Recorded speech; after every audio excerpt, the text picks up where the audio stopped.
Good evening. I'd like to call the Oak Harbor City Council regular council meeting for August 3rd to order.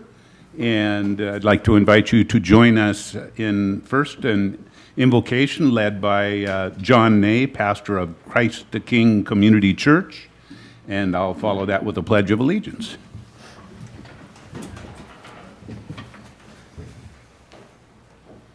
If we could please bow our heads and pray.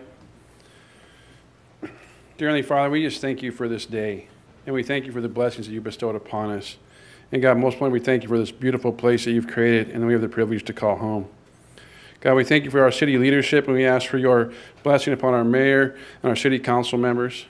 God, we ask that you would guide them as they serve this community. And God, we thank you for the blessing, ask you for your blessing and protection over all of our public servants, our firefighters, our police officers, our teachers, and all those who serve this community. God, we'd also ask you for your favor and protection over our military members, not only who serve this community, but our country.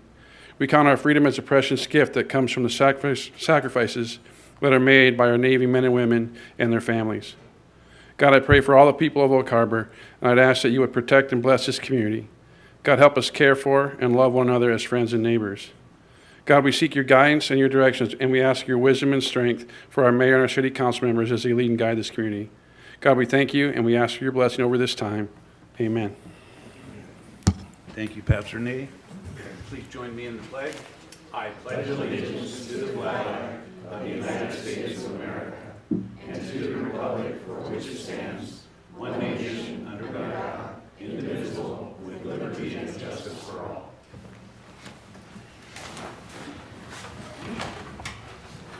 Okay, so again, welcome. It's nice to see so many faces on a beautiful summer evening. We'll try to get this meeting moving along and get it over with as quickly as we can. We'll start off with number one, approval of agenda. Anybody want to change anything? Yes, Councilor. Thank you, Mayor. I Lumber. make a motion that we approve the agenda as presented. Second. So we've got a motion by Councilor Allenberg, a second by Councilor Campbell to approve the agenda as presented. All in favor say aye. Aye. Any opposed? Okay. We are moving along. Item number two, presentations.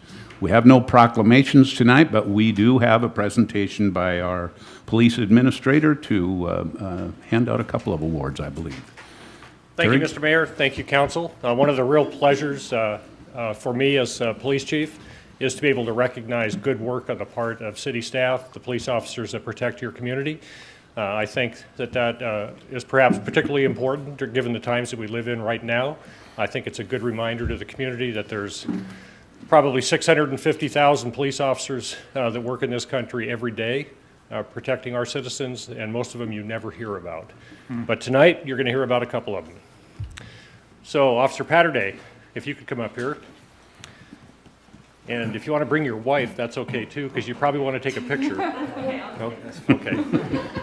So Nathan Padrta is our school resource officer, and Nathan, while performing his duties at the school, had an opportunity to save a man's life. And so I'd like to read the certificate that we're going to present Nathan with this evening. On March 10th, 2016, while serving as the school resource officer for the Oak Harbor Police Department, Officer Nathan Padrta responded to a report of a man down and in need of medical aid on the school campus. A visitor to the campus, Mr. Terry Beatty, had experienced a medical event that resulted in his collapse in the school courtyard.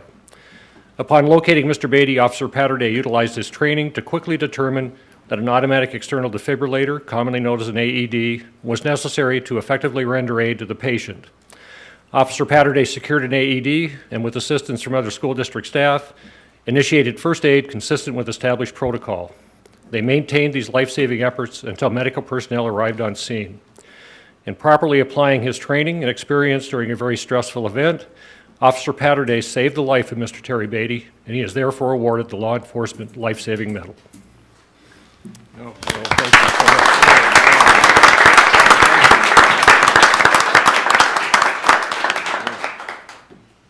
That's a nice piece of hardware there. So he's going to get this little medal, and just kind of like in the military, this little service bar is what he gets to wear on his uniform.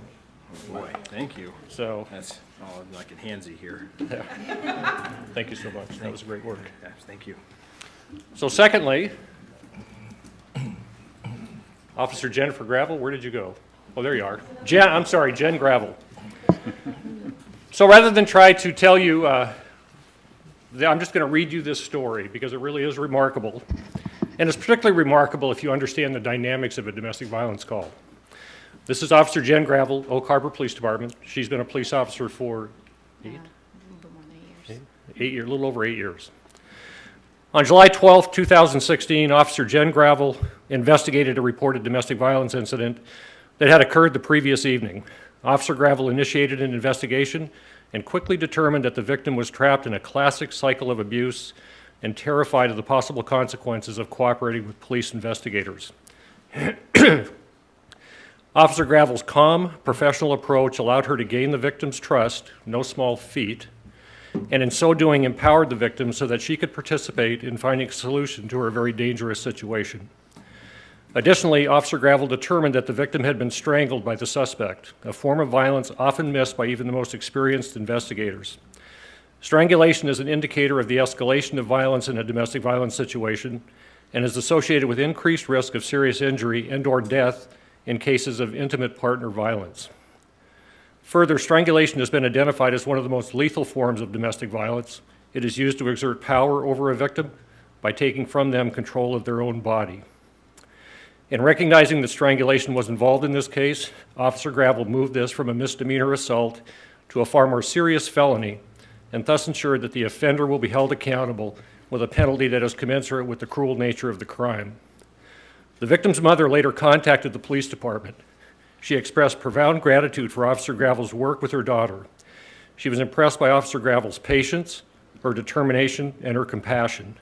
The fact that Officer Gravel stayed in contact with the victim, even on her days off, further impressed the mother.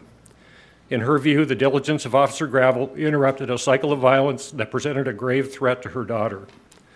The Oak Harbor Distinguished Service Medal is presented to officers who display outstanding service by achieving success in a difficult police situation by displaying a high degree of initiative. Officer Gravel's efforts, her professional competence, and dedication to the welfare of a highly vulnerable victim was outstanding, and she is hereby awarded the Law Enforcement Distinguished Service Medal.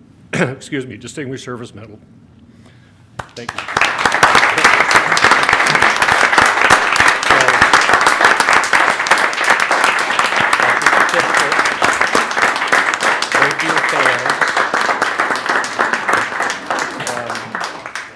And there's also a letter, I don't know if you see it. And we owe you that. It's not here yet. Oh, All okay, right, that was great work. okay. Thank you. Thank you so much. You bet. We're going to take about a 5-minute break so the council can come over and congratulate the officers. So we'll be back in about 5 minutes.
There's not $1,000 in there.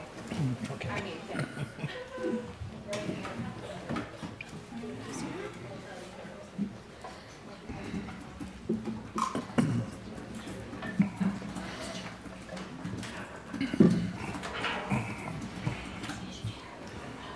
Okay, we are back in session.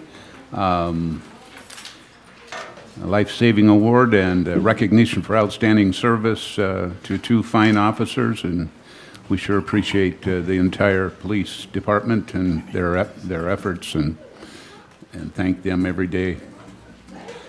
Citizen comment period. Item number 3 on our agenda. Citizens may comment on subjects of interest not listed on the agenda or items listed on the consent agenda. To ensure comments are recorded properly, state your name clearly into the microphone. Please limit comments to 3 minutes to ensure all citizens have sufficient time to speak. I know that my friend Larry Mason is on the list, so I see Larry back there. Larry, front and center. Nice to see you. Thank you, Mayor. My name is Larry Mason. I'm with the Oak Harbor Music Festival, and I'm here tonight I want to thank the city of Oak Harbor for all the support they've given us leading up to this year's event, and especially for the last 4 years that the city has given us, including the police department and the fire department, Public Works. Want to invite everybody, you and your families, to come to the festival this year. It's Friday, September 2nd, Saturday, September 3rd, Sunday, September 4th. It's Labor Day weekend. It's a free event. Friday, 5 p.m. to 11 p.m., Saturday, 10 a.m. to 11 p.m., and Sunday, 10 a.m. to 6 p.m. And as we've always done in the past, I'd like to extend an invitation to the mayor to speak briefly at our opening ceremonies Friday, September 2nd, 6 p.m. on the Island Roller Stage. Look forward. And hopefully we've given you enough notice to do that. And at any rate, though, I just want to thank everybody and hope to see you at the festival. Thank you, Larry. Thank you. Okay. And I think we have this citizen comment period. Great. My name's Carol Clayton, and I'm a proud resident of Oak Harbor, Washington. But I am representing Skagit County Coalition Against Trafficking. About 2 months ago, I learned that King County had passed the Nordic model, which has been around since the 70s, started off in Sweden, and was very successful in combating trafficking. So anyway, I thought what I was told was, since they had cracked down in King County, that the pimps were taking the kids north and south on I-5, and I thought, hey, I'm north of I-5. So I called the county prosecutor, Val Ritchie, and said, "What, do you have a blueprint?" And so he has agreed to come up and talk to us. It'll be at the Anacortes Library on the 23rd of August at 9:30 in the morning, and lay that out. And, you know, I've been surprised that, well, let me tell you, my passion, I'm going to make it in 3 minutes, and my passion comes, I've been a psych nurse since 1971. I've been a therapist since 90. Didn't mean to, but my specialty was adults that were molested as children. So there is my passion. I started to say that I'm just tired of trying to pick up the pieces, and honestly, we can't pick up those pieces. It's the second growing financial endeavor. It's organized crime, and it's going to take all of us to come together. And so I have been appealing to 5 counties: Whatcom, Skagit, Island, San Juan, and Snohomish. And those, with open arms, the prosecutors from each county, they're going to be there. I invite the mayor especially, and I know that it's busy times, maybe to send a rep if you can't come. But, I mean, we are all about getting arms together. It's not county against county, it's county with county. So please come, find out what the blueprint is, and be part of the team. Thank you very much. What is the time, did you say, on the 23rd? 23rd at 9:30 a.m. It's very important because things are going to happen fast, and we need all of you. Thank you. Thank you. Other citizen comments? Anyone else? Going once? Twice? Okay. We'll move it along to the consent agenda. Item number 4. Looks like we've got A through 8, or A through I. Would anybody like to discuss any of those items? If not, if there's no, oh, yes, Mayor Pro Tem? Yes, Mr. Mayor, I got a couple of things on the consent agenda 4A. Okay. We're approving a meeting that was held on May 27, 2015. Is that the correct meeting in 2015? I got a sneaking hunch that's 2016, but Councilor Heisen? I asked Anna this today because I noticed the same thing, and apparently approving those minutes was an oversight at the time. So we are actually approving the minutes from May 27th, 2015. Okay, good All right. question. The second, okay. Councilor Wassinger? Just that you back. So May 27th, a year ago. So I was not on city council on May 27th, so I don't know. Okay. Okay. Any other questions about A? I'm sorry, back to Mayor Pro Tem, sorry. On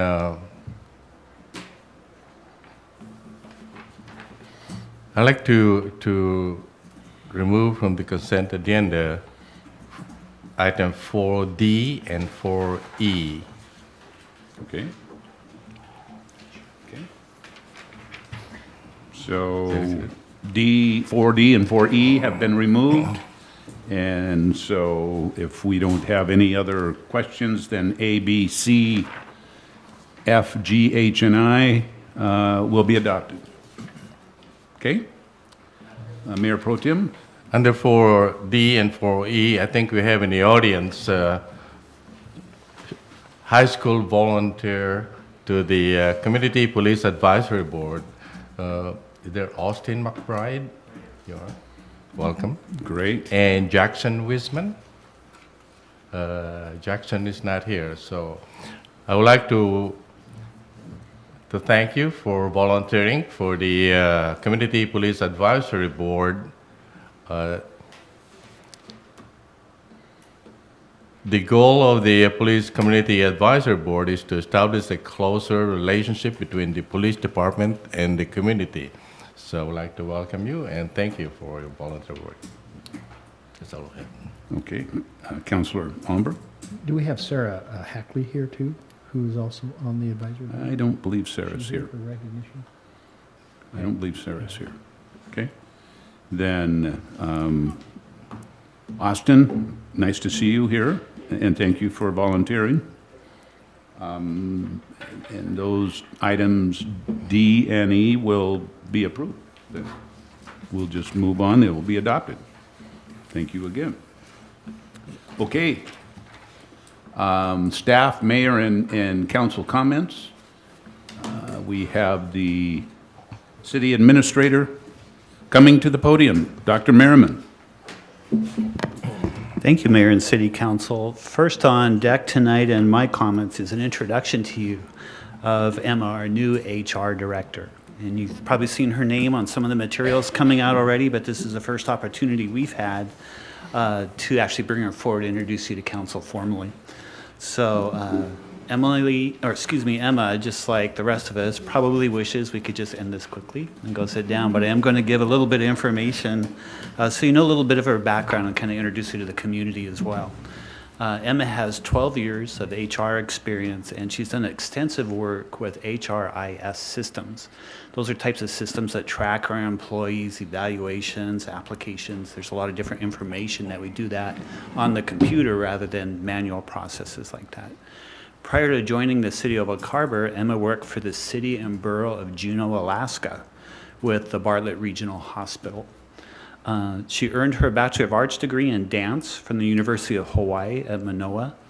And professionally, she's a member and is certified as a senior certified professional for the Society of Human Resource Management, or what we call SHRM. And she's also certified through the International Public Management Association, IPMA. So tonight, what I wanted to do is just introduce her and ask for your welcome to her for the city of Oak Harbor.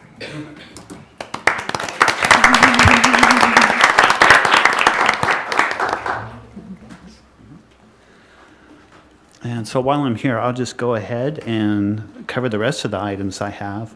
There's a new item in front of you tonight. It's called a City of Oak Harbor Recruitment Dashboard. And I was talking with Emma the other day and kind of let her know I wanted to have something that I could give to City Council at least once a month. So you can see what we're doing as far as activity, as far as hiring, transfers, and different things with our staffing. This was an item that Emma came up with. It's a snapshot off of the dashboard she uses that tracks our different open jobs, jobs that are current in draft, and then kind of where they're at as far as active or if they're in process at this time. So what we'll be doing is bringing this forward probably the first meeting of each month. If you have any questions during the month as you see this, go ahead and ask me, ask Emma, and we can give you a little bit more information on it. But I thought this was a good idea as I get probably a question or two a month from city council members as far as what we're doing with different positions. So I hope this is helpful. The next item I have is a little bit of an update on the Whidbey Island Marathon for next year, for 2017. About 3 weeks ago, 3 or 4 weeks ago, we sent out a request for proposals, an RFP for a new race director. There's a two-step process for applicants to follow. The first was to send the city a letter of intent, and we received 6 of those. And then the due date yesterday was for actually providing a proposal to the city on how that applicant felt they could run the marathon for us. And of the 6 letters of intent, we had 5 file proposals, 1 firm declined to file. So as of today, we actually have 5 different organizations that have applied for consideration to be our race director next year. The process going forward right now is this next week, we will be arranging interviews with them, and they will be coming up and meeting with a panel of us and with individuals who have been the most familiar with this event. We have a couple of members from Public Works. Dina Emery will be assisting, as she was a big part of it this last year. And then we'll be looking to select who we feel would be the best manager for that event next year. But that's just a quick update on that. I think we'll be looking for our final decision probably and letting you know at our workshop at the end of this month. I believe is August 24th. I think that's the date that we have scheduled on our RFP to make that announcement.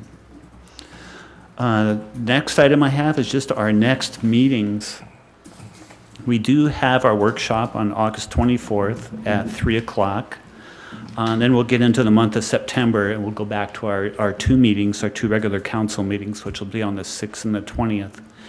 We have a couple of special items coming up. They won't be till October, but I wanted to give you the heads up on this. As Patricia, our finance director, is starting to lay out our budget schedule and arranging those interviews, we would like to look at October 4th and October 18th to have a special meeting at 3 o'clock on both of those afternoons. Those are both dates that are our regular council meetings for that month of October. And we'll have more information as we get closer to those dates on which departments are presenting and what type of information we'll be able to give out. I just wanted to give you as much advance notice as possible so you know those 2 dates. One item that the mayor and I have talked about a little bit is we have a suggestion box that's out in our lobby.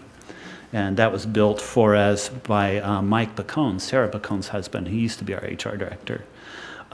It doesn't get a lot of usage, but we do get some slips put in there with some information. And I think as those items come up, we'll just pass that along to you to kind of let you know what people are thinking, what questions come up.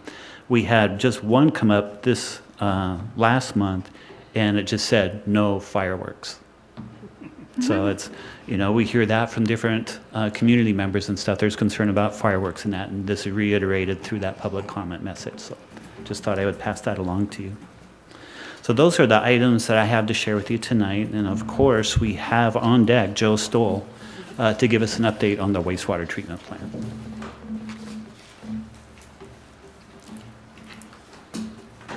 Mayor, council members, thanks for having me here tonight. I got a little bit of a departure from the normal presentation. Things are pretty much on the rails down there, moving along swell with construction. There's not a whole lot new to tell you about funding and things like that. So I'm going to start leading us up towards telling you what the next steps are. So I put this slide in here because it's, I'm used to talking about this since 2010, I've been talking about a lot. Sometimes, forget for new people that might be watching or tuning in, that to remind them what the project's about. So the clean water facility is replacing 2 aging facilities to bring reliable wastewater service to Oak Harbor. That's the short story. And we, in turn, are going to produce clean water for the sound and reusable biosolids. And with some luck, we'll actually be able to reuse some of that clean water to irrigate our park too. We're going to work towards accomplishing that as well. We're delivering this in a very unique way. GCCM, we've talked about it a lot. It's an opportunity to bring the contractor in early, and they can provide feedback and help us through the project. And it also allows us to start some of the construction before design is complete to identify risks early. So just to kind of demonstrate some of the successes of GCCM, we've had these are just some highlighted items that I pulled up that there's been a lot of other ones, but the team as a whole, the contractor, engineer, and our staff and other consultants have worked together to identify major items to help control the cost of the project. One is the first one that we released was Site Prep A. That's when it really looked like something was happening down there when we started moving some dirt around. That was to help us identify some potential risks on the site related to cultural resources and soils. It was successful. It helped us out a lot, and in the long run helped us understand the site better and helped us with cost. Another decision that we've made as a group is to move the odor control containers, and the filters themselves are 40 feet by 100 feet long by about 14, 15 feet deep, so they're not small structures. We moved those outside to the north, outside the plant onto the former Wells Fargo property. By doing that, we didn't have to put stone columns under them or do micropiles, so there were some cost savings by doing that. I said savings, and I promised myself I wouldn't say that, but in any case. We also, as we got into the deep excavation, we identified a way to reduce the cost of some excavation work to the tune of about $170,000 for the membrane basins, and that's the concrete work. If you were out there today, you'd see them doing the form work for that and pouring concrete. That savings is being realized in that effort. And we also, through the bidding process and working with our contractor, we had originally planned for 2 rows of tiebacks into the sheet piles and only did 1 for the majority of it, where we did have a little area where we had to do 2 rows, but that helped us reduce cost as well. And in this, I had to rephrase this earlier today because we casually call it negative contingency, which is kind of confusing, but with each one of the contracts that we've released for GMPs, guaranteed maximum price amendments to the contract, there's a contingency value in there, and it depends on which contract it is to how much it is, but it sets aside money for either contractor risks where there's scope gap and things that are contractor related, and then there's city related contingencies. Say we want to change something and it's a choice that we make. As we go through each step of the project, we're truing up, and so if we don't spend as much on something, we take that difference and put it back into the contingency. At the end of the project, when it's all said and done, there's a final change order that rectifies everything. And any of those savings that go into the contingency or any funds that go into the contingency get returned back to the city at the end of the day. In the interim, we hold on to it in case something comes up because we're still kind of early on, but if everything goes like we hope, we'll see some of that come back to the city. So to date, Council's approved a number of contracts, and this goes from design, and Carollo is one of the major design contracts that we have. Of course, they have a bunch of sub-consultants, and that's only a partial list of the consultants that work for them. There's also geotechnical engineers and surveyors and that work for them. KBA is somebody that we've brought on to help us, and they've been a tremendous help on the project. And Hoffman Construction actually performed design-related services in review of the construction drawings for value engineering. We have a whole series, 7 amendments to Hoffman's contract for different phases of work. And then just some other outliers out there. We had Perkins Coie to help us with the contracts for GCCM, ERCI for archaeology, and a list of others that you can see up there. We have a lot of work out there contracted at the moment. So this is where I try to tie a bow on things, and I'll do it 2 different ways, because I know the question that's resting on everybody's mind is how much does it cost? So August 24th, we'll come to you with the next package for concrete work. We've been working with Hoffman. If you are familiar, the last contract we did with them was for self-performed concrete work, the deep concrete work. That is, it's not bid. We actually negotiate that work with them. We pay them cost plus. It's unique. We're one of the first in the state to be allowed to do this. It's been working well for us. And we're looking to come back on September 6th to council to approve another phase of that, which would be the lid on the aeration basin and the start of the headworks, the complex part of the headworks.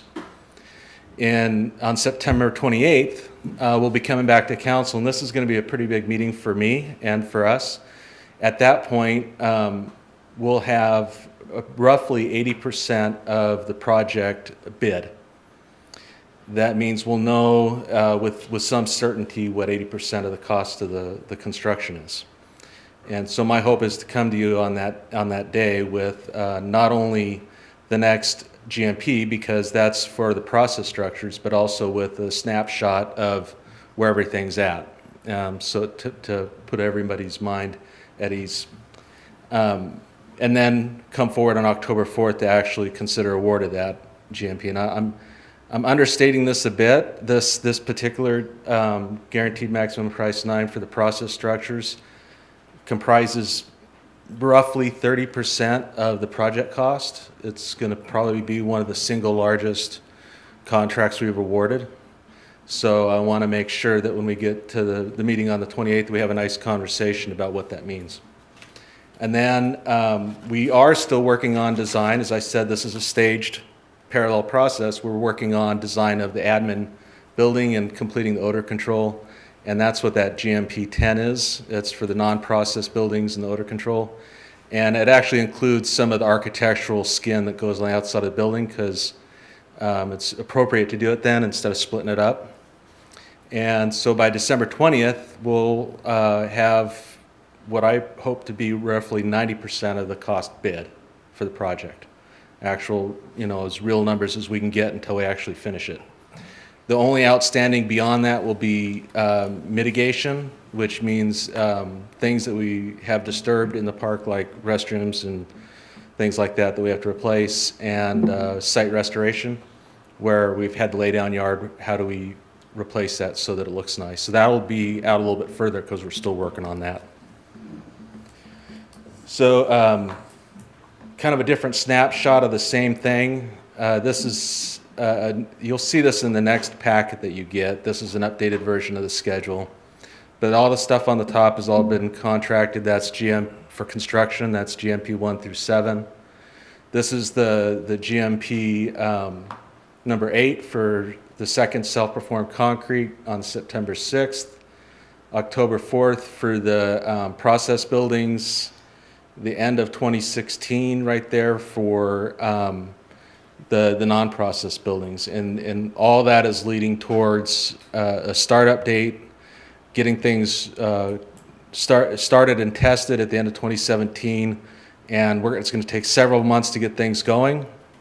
We got to run clean water through it first, and then we start running effluent through it. And then we got to get that going and get the bugs growing and then get this. So it's a long process is what I'm getting at. So our goal is to have the thing fully operational and in a tip-top shape at the end of 2018, if not sooner. And I have questions here, but I'm going to, before we do that, I'd put this in there for Ms. Heisen. This is the last month's worth of work. I didn't want to miss out on this. Didn't quite even fit into the rest of the flow, but you can see that concrete work that's happening close. That's the area where I was talking that we made some revisions and were able to reduce the project cost a little bit. And with that, if you have any questions, I'm glad to take them. Okay, any questions?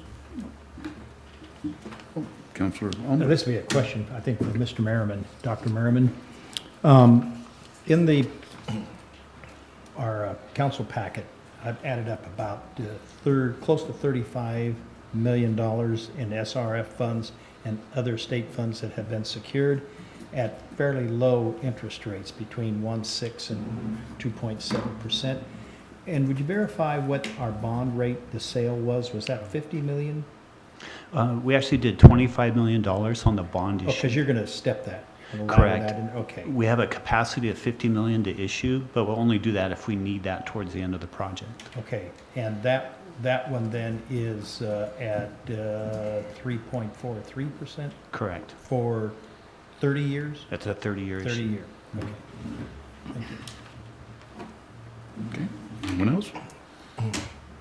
Thank you, Mr. Stoll. Nice job. I don't know if I did a really good job or if I bored y'all to death. Thank you. Thank you. Okay, and anything else, Dr. Merriman? Okay. Under mayor's comments, just wanted to remind you, we're dressing a little more casual this month. We'll have only one more meeting, and that'll be a workshop, and then back to the regular attire in September. Also wanted to point out that we've got a renovated and partially rebuilt sign now out front. We had some rot in the back of the sign, and we've dressed that up. If you haven't noticed, you should look at our sign. It looks very nice, and I want to thank the staff for doing that. When I took office, I asked to have that considered, and that was one of my first projects, if you will, and we had to kind of work that through, and Public Works made it happen, and especially our contractor, Tom. He just took it over and did a great job. So thank you, Public Works. Thanks to Rich and Tom for helping make that happen. Last night, we had a great national night out. I want to thank our staff, especially Officer Padrta, who you got to see accept an award earlier tonight. Officer Padrta, I think, worked long and hard to set up last night's national night out. I know that our fire department, our Public Works, and Parks departments all chipped in a big way, so I want to thank you all. It was probably the most successful that we've had in attendance. I know that Terry Gallagher, during the beginning remarks, said that he's never seen that kind of a celebration on National Night Out. Never heard about how much we're doing. Started off by our Councilor Tara Heisen's national anthem. Wonderful job there, and I want to thank everybody for a great National Night Out evening. So with that, that concludes the mayor's comments. Let's go to the council. Anybody, Mayor Pro Tem? Yes, Mr. Mayor. Detail on the National Night Out yesterday. Thank you also for all those participated emergency services represented from throughout Whidbey Island, including NAS Whidbey. My wife and I enjoyed the giveaways from every tent, including firefighters' hat. But those giveaways were especially directed to awareness on crimes, prevention of crimes, and there were some leaflets which tells us about preparation for any disasters, whether man-made or natural disasters. So thank you all for police, firefighters, emergency services for their services to our community. Thank you, Mayor Pro Tem. Yes, Councilor Campbell. Thank you. I'd like to add my thanks to everyone that was involved in that effort last night. I was down there early, before the mass crowd showed up, I think, which made it a little easier, but the demonstrations and the tents that were set up were really, really good. Thank you again. I also would like to know, recently I was out of town, went to California, and I want you to know that when I got back to Oak Harbor, I was really glad to be here. We were 10 days in California. It was 90 degrees every day, except the last day, and it was 102 when we got to our hotel in Redding, California, driving home. This is a gorgeous place to live. Last item is that when I got back, I was talking to someone, I've forgotten who it was now, and he told me that Billy Cook had had a heart attack and was in the hospital. This has been a week or so ago. I thought about going out to try to see her, but I have a personal phobia about hospitals. If it's not me, my wife, or my kids, I stay away from them. But I just wondered if anybody had heard. Yes? Chief? Doing well. Good. I saw her on Tuesday. She came into the station. She's doing much, much better, and she's feeling a lot better than she has for quite a while. Thank you. Thanks, Thank you Chief. very much. Thank you. That's all I have. Thank you. Okay. Anyone else? Anyone? Okay. We'll conclude council members' comments and move on to item number 6, public hearings and meetings. To speak during a scheduled public hearing or meeting, please sign in, or you will still be given an opportunity. Those comments we would ask be held to 3 minutes to ensure all citizens have sufficient time. And item number 6A is ordinance number 1773, medical marijuana facilities and cooperatives code amendment. And it looks like our senior planner, Dennis Lefebvre, is here. Yes, thank you, Mr. Mayor, members of the council. I am presenting this item tonight, and it is dealing with an ordinance which is amending our code, section 19.22, which is marijuana-related uses, to integrate the medical industry into that portion of the code. I'll keep my presentation fairly brief. I have 3 major sections I'd like to address. One is provide a brief background on the marijuana industry in the state, discuss some of the implementation steps that the state has taken regarding the Cannabis Patient Protection Act, which was passed in April of 2015, identify some of the local conditions that resulted from that act, and then also discuss briefly the recommended amendment that we are proposing tonight. So with that, a brief background. As we all are aware, I-502 was passed by the voters of the state of Washington in November of 2012. That established legalization of the recreational marijuana industry in the state. It also provided a regulatory framework which to guide that industry in the state. Created a few other things, but that was the primary impact for I-502. As an outgrowth of that, the city moved forward and created Chapter 19.22 in our municipal code, which dealt with providing regulations and restrictions on locations for the recreational marijuana producers, processors, and retailers. That's been in place and has been functioning since 2014.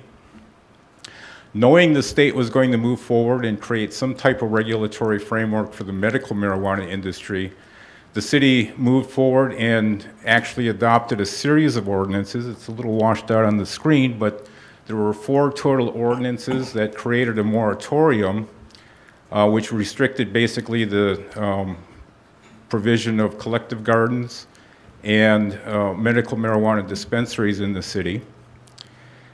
Then, as I mentioned, in April of 2015, the state moved forward with the Cannabis Patient Protection Act, and instead of saying Cannabis Patient Protection Act a number of times, I'm just going to refer to it as the Act.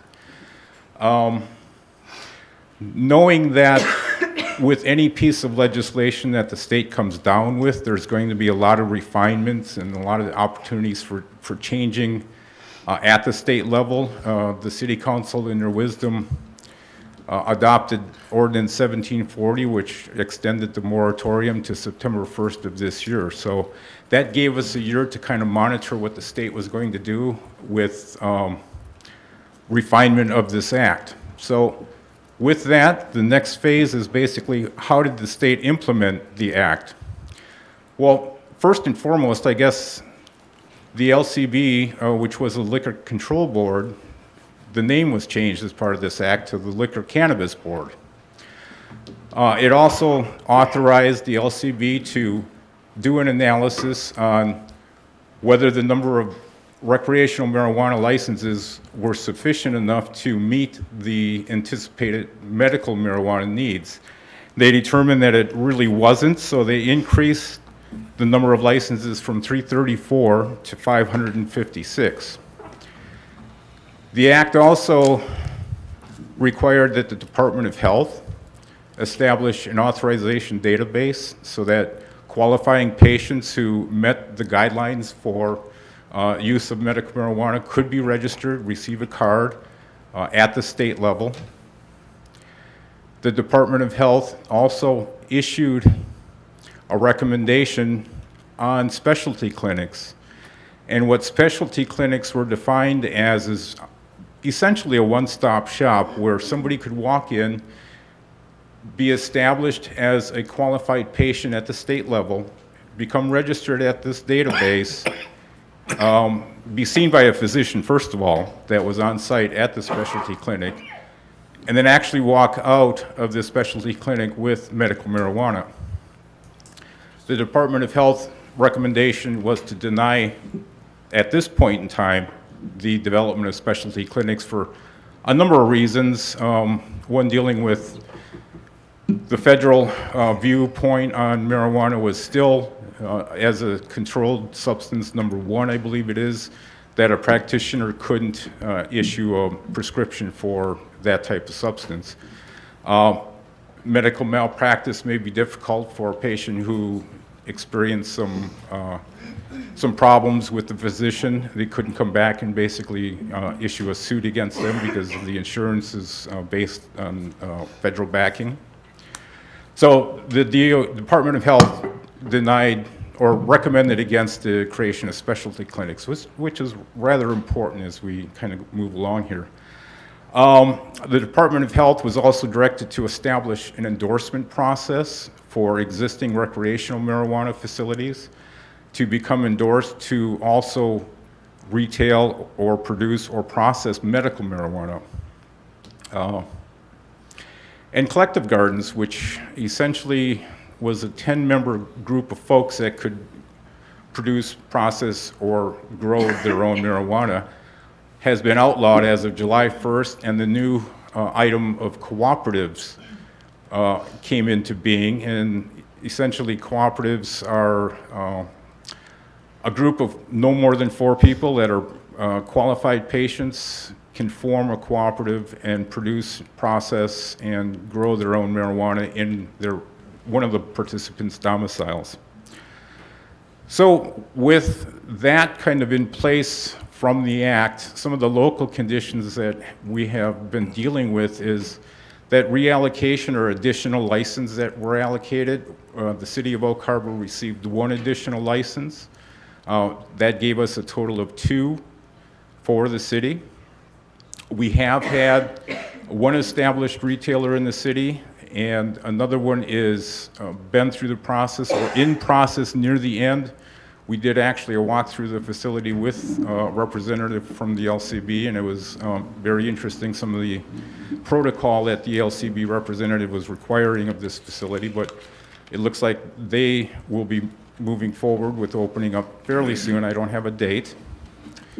And of keynote, both of those recreational marijuana facilities are endorsed through that Department of Health process to sell medical marijuana. So essentially, both of the licenses that were allocated to the city have been allocated, and both are able to sell recreational or medical marijuana. The wild card in this are the cooperatives.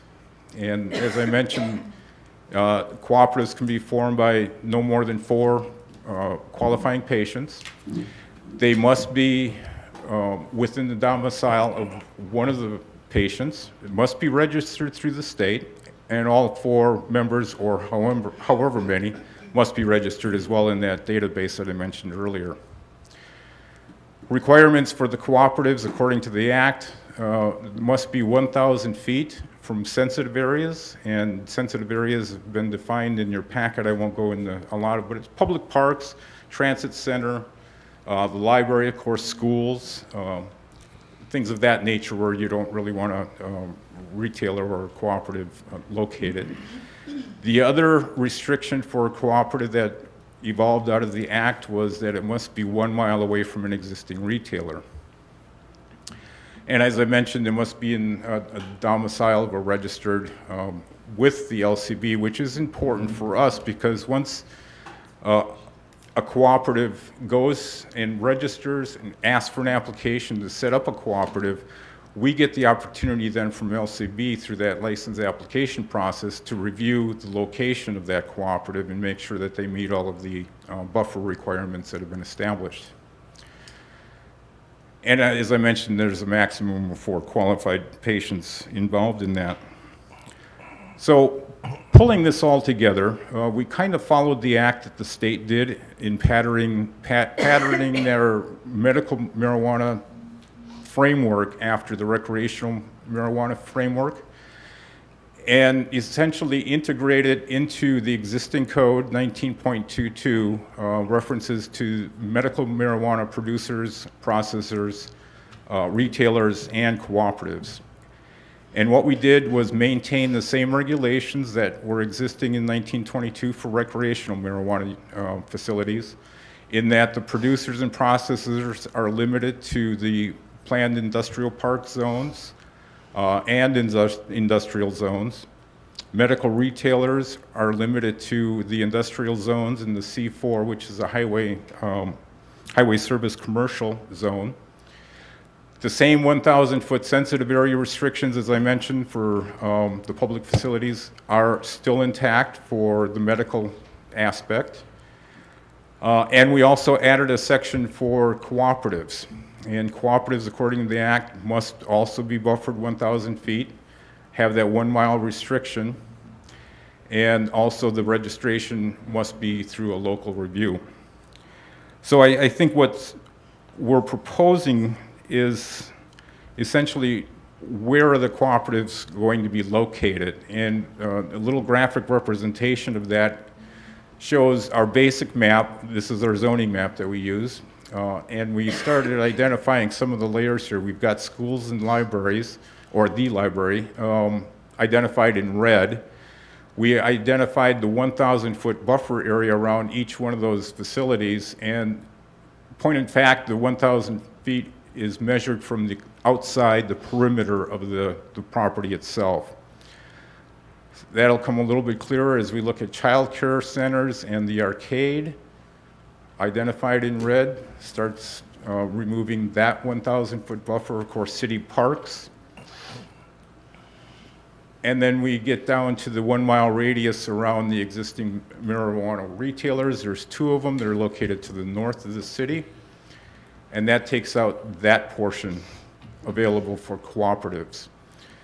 So in view of the limited space available for cooperatives, and knowing that they must be located in the domicile of one of the qualifying patients, staff felt it wasn't really necessary to add additional restrictions. So what we are proposing as part of this ordinance is consistent with the state requirements. We are also looking at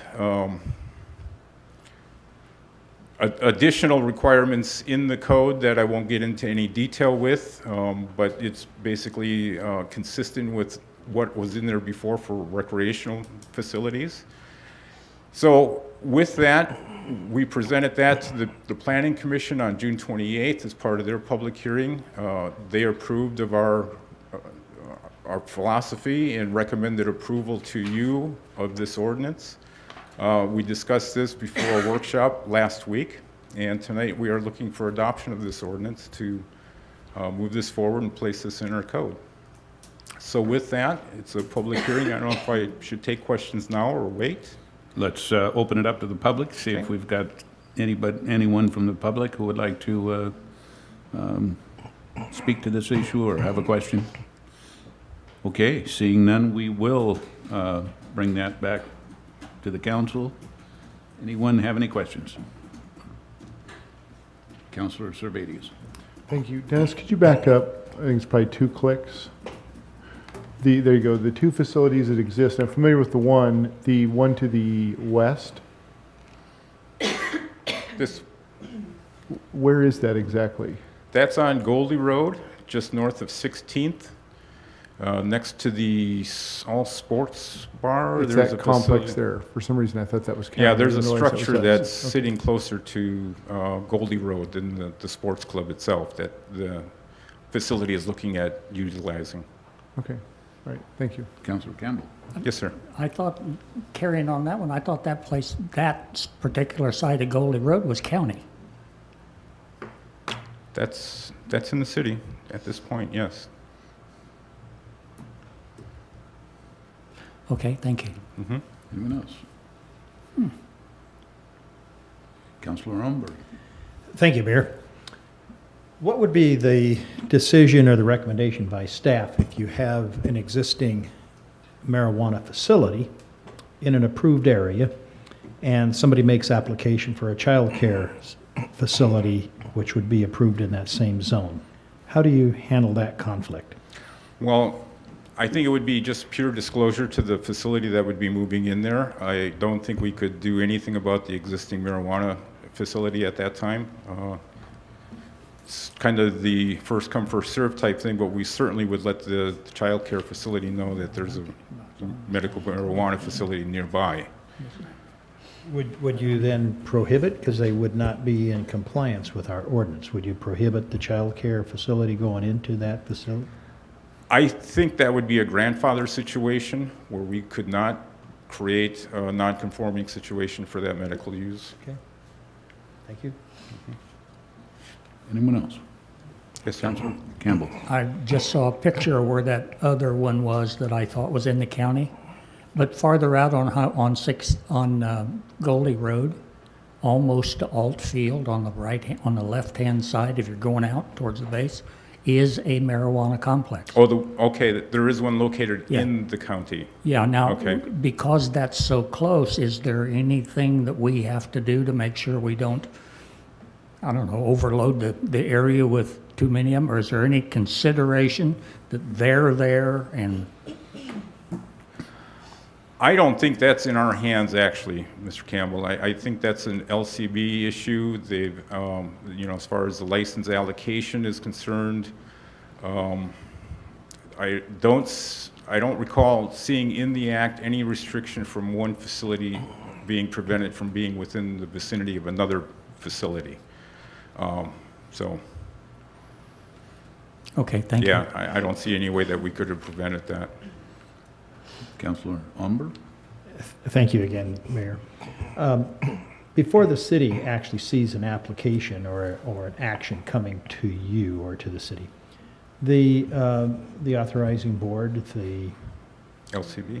Yeah, they have to do a preview and approve that location, that license, potential license, subject to city approval? Is that the process? I think they look at it in conformance with their requirements, and then they certainly give the local authority a chance to look at it as well. I don't know if they look at the sensitive area buffer requirements, but we certainly do in-house. And then typically, the last time we did a walk through the facility, we had police and fire represented, building, development services. So potentially you could have a county-approved location, a county location with an approved facility in it adjacent to a city-approved facility? My understanding is yes. You could have that. Thank you. Councilor Campbell. One more. Sure. All we have to worry about, if we approve this, we've got our two, I'm going to call it regulation marijuana shop. The only thing we have to worry about in the future is the, what you call them with the 4 people? The cooperatives. Yeah, we don't have any of those. We do not at this time, no. And no license that we know about pending? That's correct. Okay, and do they have to go through the state, through that board also before? Yes, they do. All members of the cooperatives have to be registered in that database that I mentioned. And then the cooperative itself, the location has to be registered, and then we get a copy of that registration for our local review. So it goes through the process in that regard. Okay, thank you. Mayor, can I jump in real fast too? Yes. I want to go back to a question that Dennis answered about the location, a county location abutting a city location. I don't think that that's entirely accurate. I don't believe that processors and producers can locate within 1,000 feet of an existing retailer. They can? I don't believe they can. Oh, okay, okay. So I don't believe that you could locate a retailer, a City of Oak Harbor retailer next to a county processor or producer. Thank you, Nikki. Sure. Other questions? Yes, Councilor Surveys. So coming back to that then, you said before you can't create a non-conforming situation. Is that not within 1,000 feet or the 1 mile? Since the one that's there already, was it a collective garden that was on Goldie, or is it an actual producer-processor or a group of producer and processors? I believe that the ones on Goldie are producer processors. So Liquor Control Board isn't going to issue licenses for things that violate state law, which I believe would be 1,000 foot between a retailer and producer processors. Producer processors, I believe, can locate in the same location, but retailer can't be within 1,000 feet of the producer processor. Okay. I'm assuming they've looked at it. Actually, one of my longest talks of any booth last night was with the Liquor and Cannabis Board. It was very interesting at National Now. Another question then, the collective gardens that have been established as of July 1st, I'm sure they were informed they're no longer able to grow.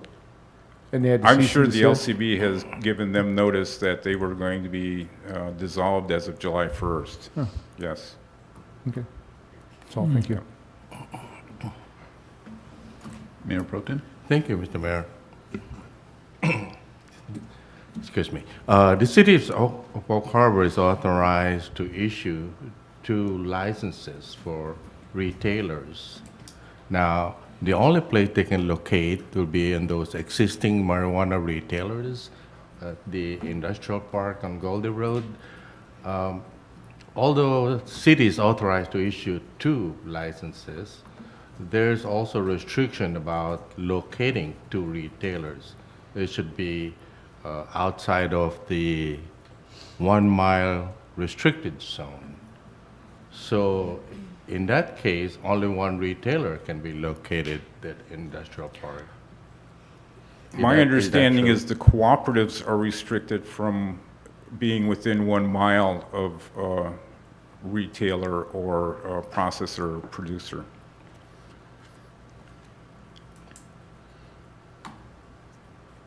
Nikki? So this refers to the, this refers With confidence, to the Nikki? cooperative? Pardon me? That refers to the Cooperatives, cooperative yes. for 1 mile Yes. limit? The 1 mile buffer. Not to retailers. That's correct. Is that true? Okay. That's good. Thank you. Sure. Councilor Olmberg? Thank you, Mayor. I make a motion to adopt Ordinance 1773, amending the Oak Harbor Municipal Code, Chapter 19.22, marijuana-related uses. Second.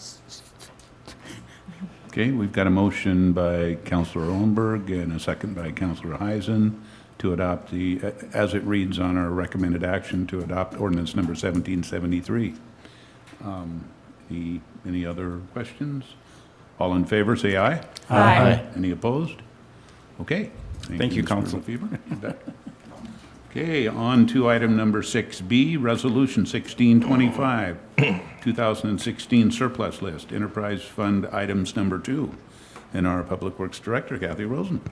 Thank you, Mayor, members of the council. Our wastewater treatment plant staff has been busy removing old equipment from the old RBC plant in anticipation of that facility being demolished to make way for the new wastewater treatment plant.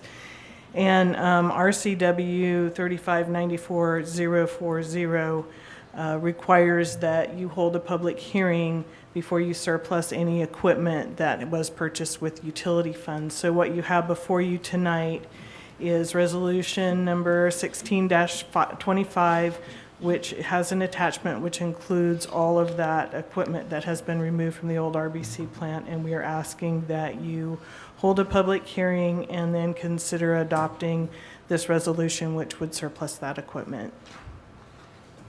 Thank you, Ms. Rosen. So we will open the public hearing, ask for input from anybody. Okay, seeing none, we'll come back to City Council. How would you like to, Councilor Servadius? Just a quick question. The condition here, the only thing that you've listed with any resale value is the generator. The rest of these, it says remove from old plant, and I don't know if that's a hyphen that is in use for a comma. In recycle bin, is this all just sitting in a dumpster somewhere? Yes, that's correct. So there's no it's real- ready to be recycled. Okay. No further questions. Thank you. Okay. How would you like, yes, Mayor Pro Tem. I move to adopt Resolution 16-25. Second. So we've got a motion by Mayor Pro Tem and a second by Councilor Servadius to adopt Resolution 1625. All in favor, say aye. Aye. Any opposed? Okay, Thank you.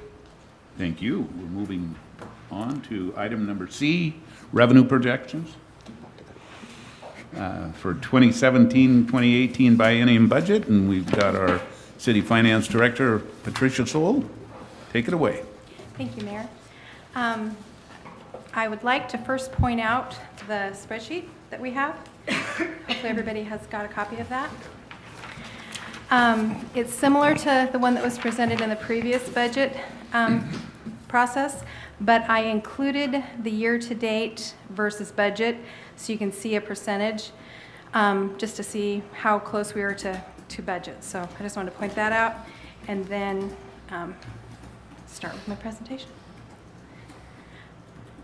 So the purpose of revenue projections, first of all, is sustainability. You want to ensure that you have enough operating revenues coming in to support your operating expenditures.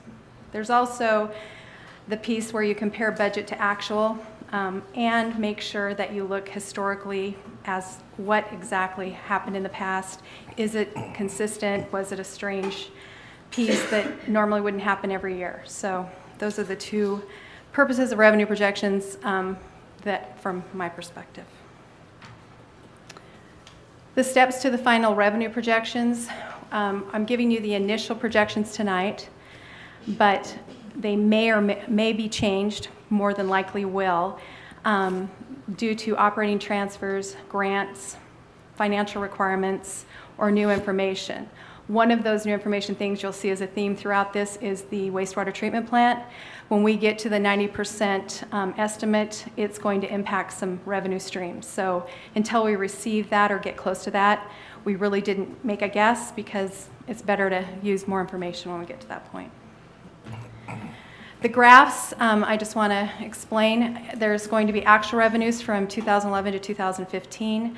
The adopted budget for 2016 is what you'll see in the 16 column, not actuals, but just the adopted budget. And then the draft budget for 17 and 18, and projected revenues for 19 through 22. I start with the tax revenues in my first slide because they make up 72% of our total revenue budget. And when I did a look back over the last 3 years, they've increased about 2.5%. Property taxes show a trend of increase starting in 2013 going forward. Revenues were scheduled in the projections to increase at 1%. I didn't factor in the military infusion that we're anticipating over the next 2 years until we have more data. I kind of want to wait and see. I'm doing a more conservative approach since this is my first time projecting revenues. I am getting help from Dr. Merriman and other staff, but for me it's better to budget conservatively and not just anticipate until you have more information. Sales tax, it climbed until 2016, 15 and 16, mainly due to the wastewater treatment plant project. I brought it back down a little bit for 17 forward because again, that will adjust for sure once we get the 90% adjustments, but I didn't want to put that in there until we really had a good feel. I budgeted a 1% increase to be conservative going forward on sales tax, but that could change too. The utility tax is 6% of all internal and external utility fees. Internal utility fees make up 40% of the utility tax. The external ones are gas, electric, telephone, and the island disposal. I budgeted that based on how Dr. Merriman had in the past, about a 3%, and it appears it's been a pretty level revenue stream. Again, that one will probably change if we adjust rates based on the wastewater treatment plant too. Licensing and permits, there was a spike in 2015, 14 and 15, which again was due to the wastewater treatment plant permit for the building of $283,000. Core permits, I budgeted conservatively at about 1%. And then again, that probably will change once we get the 90% wastewater treatment plant estimate. Intergovernmental had some changes this year. It decreased in 2013 and 14 due to the state shared revenue for the liquor excise tax going from 35% down to 22.5%. Then legislature was passed in 2015, so the fourth quarter in 15 and going forward through 17, they have restored it to 35%. It increased revenues for 2017 up to 107 versus 59,732 in 15. And to just do a gut check on that one, year to date we're at 52.5. So we've exceeded our budget of 40,000 already in June by 12,500. We also received marijuana enforcement shared tax of 15,833. That started also in the third quarter going forward. That's the annual amount that they have indicated we will receive for 16. I don't have a projected one for 17, so I just used that one going forward. Oh, there was also a spike in 2015, which was due to the LEF pension. They did a comparison to what we had accrued versus what we should have accrued, and we were actually accrued more, so we got a credit back. And it was considered an on-behalf contribution, so it was like 92,000. That was a nice help. Charges for services, I broke it out between our charges for services and our indirect cost. In the spike in 2012 in the indirect cost and charges for services were due to the Pioneer Way project and the Marina dredging project. Indirect costs spiked in 15 through 18 due to the planned cost and time required for the wastewater treatment plant project. And then I budgeted them to drop back down in 19 to around $1.6 million because once the treatment plant's over, that extra time should be reduced and that extra cost not have to be allocated across. Fines and penalties. There's a lot of validity in this revenue stream. When I look back over the historical area, DUI, civil and traffic infractions were all over the place. One year we get a huge one, the next year we get a lower one. So that shows the different trends there. I budgeted an increase in the public defense reimbursement at 3.5%, but I kept the rest of them at the last year's average, just because there is no real way to predict that. Who's going to get a DUI or who's going to get in trouble. So, and then the final general fund item is the miscellaneous, where we kind of group in, we have in there insurance recoveries, sales of fixed assets, judgments and settlements, loan proceeds, and interest. So there was a spike in 2015 and 16. 15 was due to interest increasing because we had revenue on hand that was our cash on hand that was greater than normal due to the wastewater treatment plant, and we sold $312,000 worth of fixed assets. 2016, we had anticipated loan proceeds budgeted, the $410 for the lighting project, the energy saving project from Amerisco. So in total, if you look at the general fund budget, the average increase over time is about 1.5%. spike in 15 and 16 are due to the wastewater treatment plant, from what I could tell, in sales tax permits and fees. Increase from going forward is gradual to ensure the conservative approach, and we'll again adjust the 17 and 18 once we have a significant number, as you saw, once we get the 90% estimates on the wastewater treatment plant. The next one is the transportation revenues. Those are made up of the transportation impact fees, the motor vehicle fuel tax, and the CAPRON funds. This year there's two added ones, the MVA transportation city fees and the multimodal transportation that the state is sharing with cities. Those are both added, and they started receiving funding this year. There was a spike in the CAPRON funds in 2014 and 15. Those revenues are based on gas tax and vehicle registration fees, and in 14 and 15 gas prices were pretty high. So I think that's what I think made up that difference there. The art and civic funding, it's based on a 0.25% of the utility tax on water, sewer, and solid waste. Civic revenue is based on lodging tax revenue. You'll see that dip in 2016 where it drops down. That's because that's the budgeted year, and that year we only budgeted the revenue from the interest. None of the other revenue was budgeted.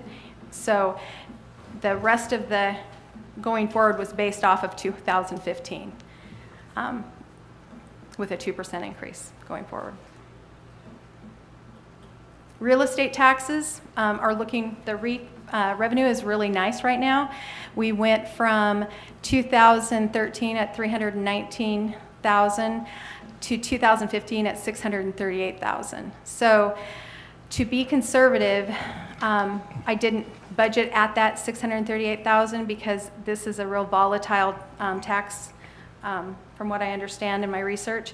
So we just increased it up to, I increased it up to 505 to keep it pretty steady, and then with a 2% increase going forward.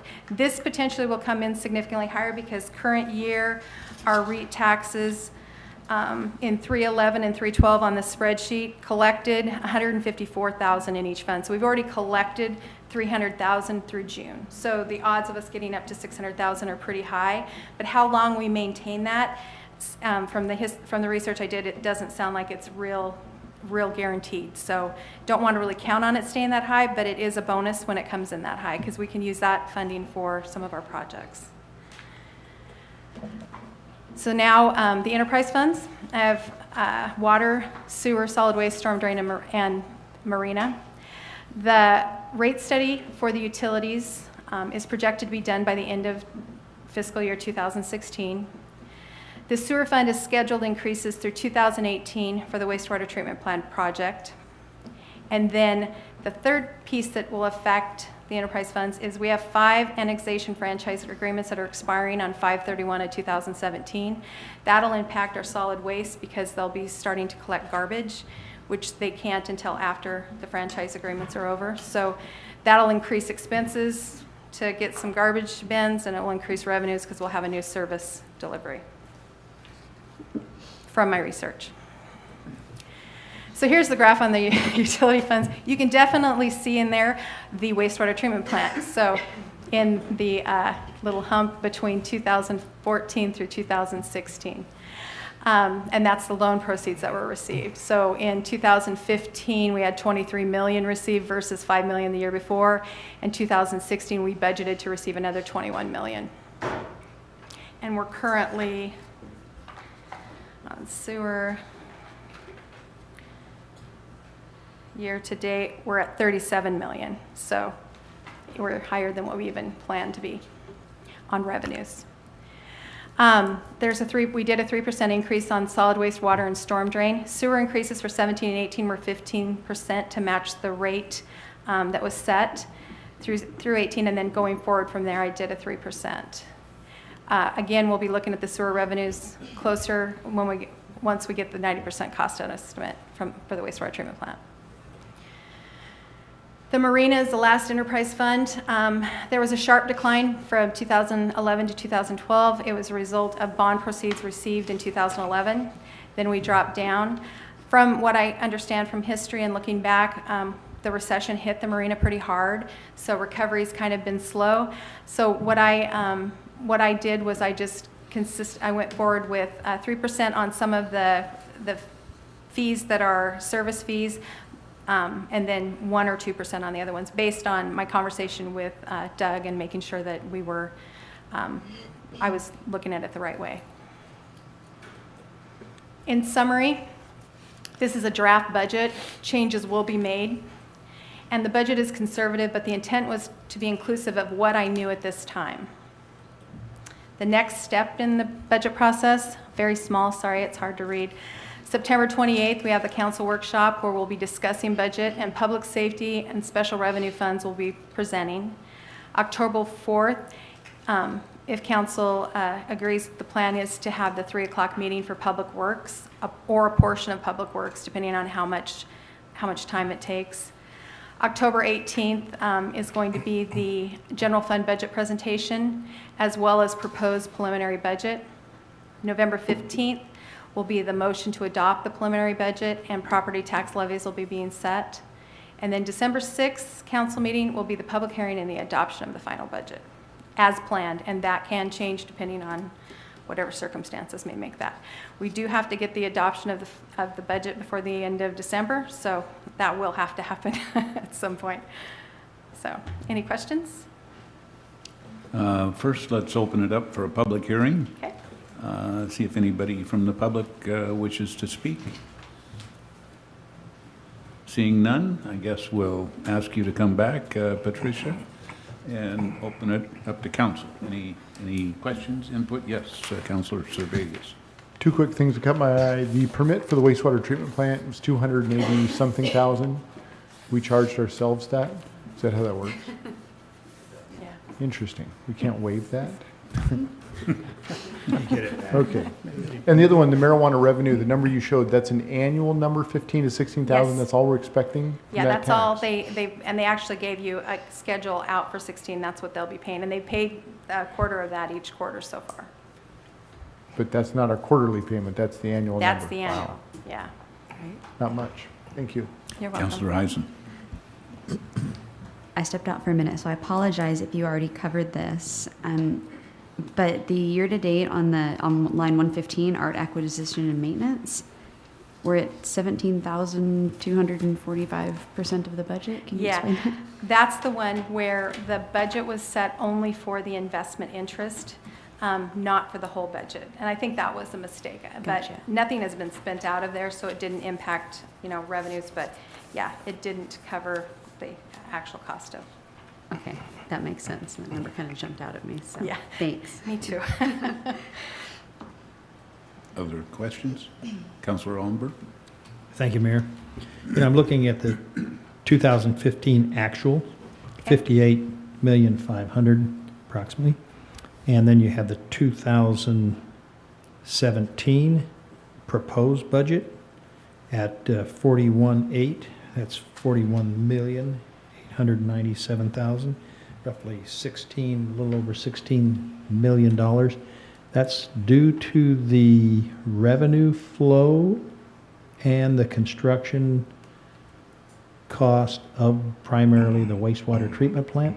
That's Yes. what's creating the bubble. And we didn't budget in for the potential, we will change this number because there will be bond proceeds or whatever else Dr. Merriman has arranged as we figure out what the 90% estimates are and when the work is going to be performed. So we wanted to wait until we had that, and it will increase it significantly. But that's the sewer line in 2015 was 23 million, and in 2016 or 17 it's only at 6 million because we haven't budgeted that in yet. Okay. So that's, I'm not going to say it's a slippery number, it's just a number we don't know right now. Right. Okay. Then I want to go up to where your first quarter REITs and second quarter REITs are. Uh-huh. You've got 175,500 for both the budget in 2016. That's for the first and second quarter REITs. Then it jumps up in 2017. You're projecting up to $253,000 for each of those 252. What's the rationale What's your methodology for jumping that item $100,000 each? Because if you look at our current collections and 2015, in 2015, we collected 320,000. We only budgeted 175, and then this year, we're on target to collect probably more than that 320. We're probably closer to, I would bet we're going to be probably closer to 400. You said 600 in Yeah, when you add in them your together. presentation. If you, I got I you. added them together Oh, so I got that you. they would be one total. Okay.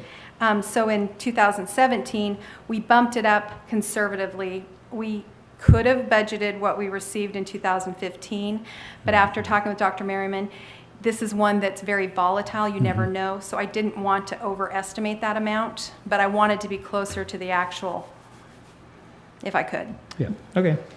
Thank you very much. Thank you, Mayor. Anyone else? Well, I don't believe that we need to do anything beyond the hearing. Okay. Thank you, Patricia. Nice job. Thank you. Okay, moving on to item number 6D, Valley High Investments, intent to commence annexation proceedings, and looks like we have our senior planner back. Yeah, I'm back.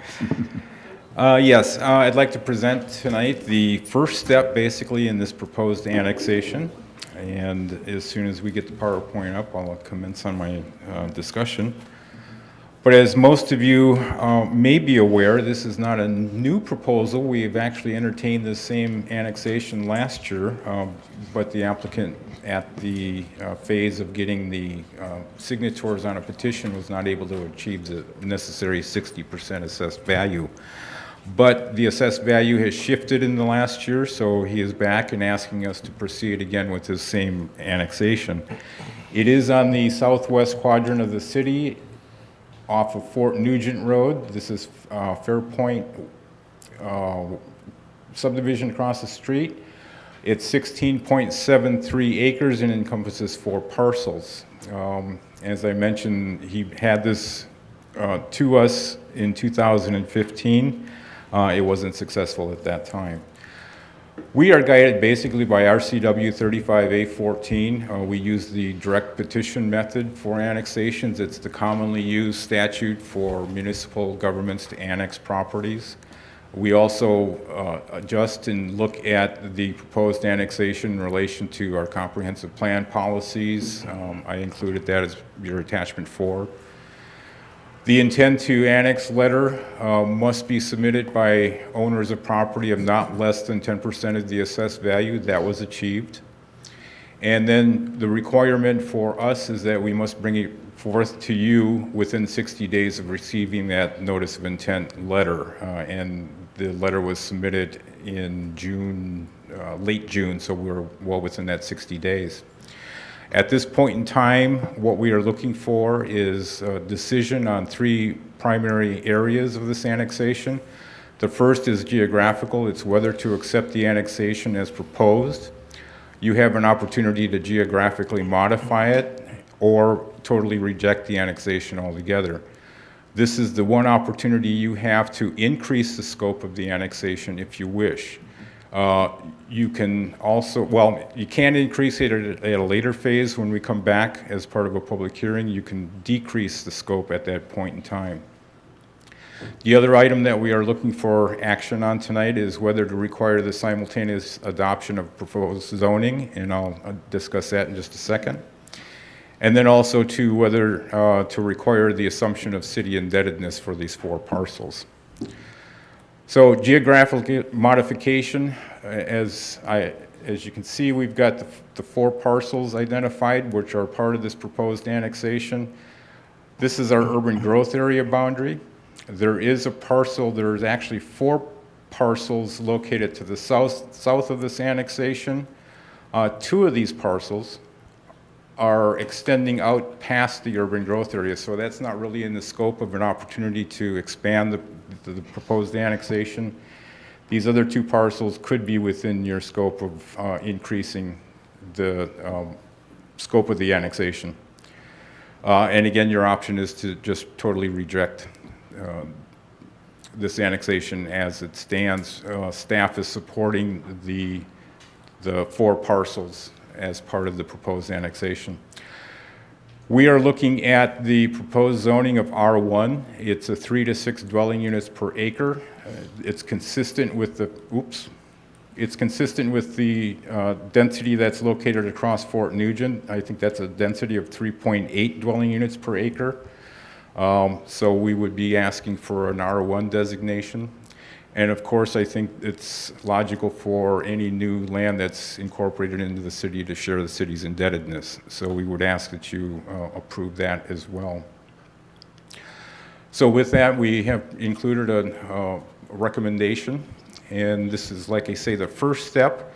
This would authorize the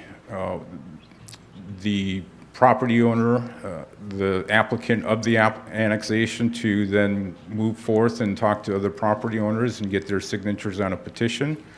If they reach the 60% or above, then we would bring it back to City Council and we'll take further action and do further analysis at that point in time. So with that, I would be happy to respond to any questions that you may have. Thank you, Mr. Lefebvre. Before we do that, we'll open it up to the public, see if they've got any questions, any input? Okay, seeing none, City Council. Yes, Councilor Heisen. I don't know how germane this question is to the topic, so just cut me off if I'm way out there. But just as a matter of logistics, the 2 parcels are, it says they're bisected by the UGA line. Why would the UGA boundary go through the middle of a parcel instead of along its border? I don't have an answer for that. That was done prior to my time. Steve, I don't know if you have an answer either, why that urban growth boundary would bisect properties. It's not a... Seems kind of random. Well, it's not a usual thing to do, so I think it's just one of those situations. Sorry, I was answering another question. It was Steve needs his action those 2 figure. parcels that are bisected by the urban growth area. If there's a rationale why that was done that way or not. Absolutely not. Okay. As far as I know, there was, I'm sorry. Sorry, Mr. Rainey. As far as I know, there was no rationale. Actually, it was before my time.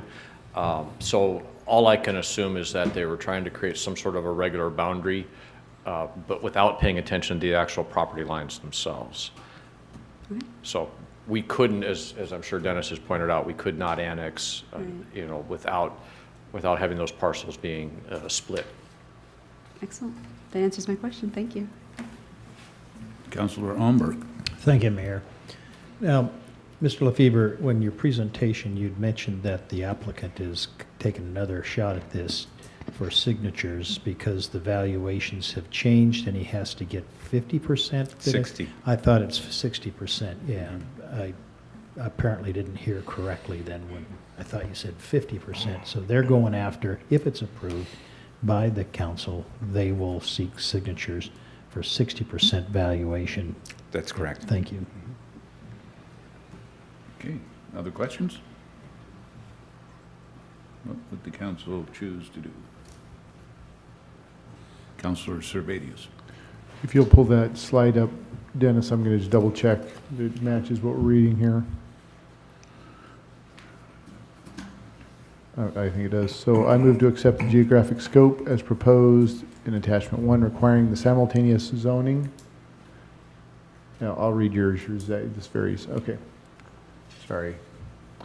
I move to accept the proposed geographic scope of this annexation as shown on attachment 1, totaling 16.73 acres, adopt R1 single family as the zoning district, and require the assessment of the proportionate share of city indebtedness upon annexation. Second.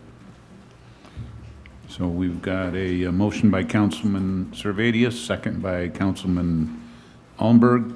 As up there on the screen, I won't read it again. All in favor say aye. Aye. Any opposed? Passes unanimously. Thank you, Council. Thank you, Mr. Lefebvre.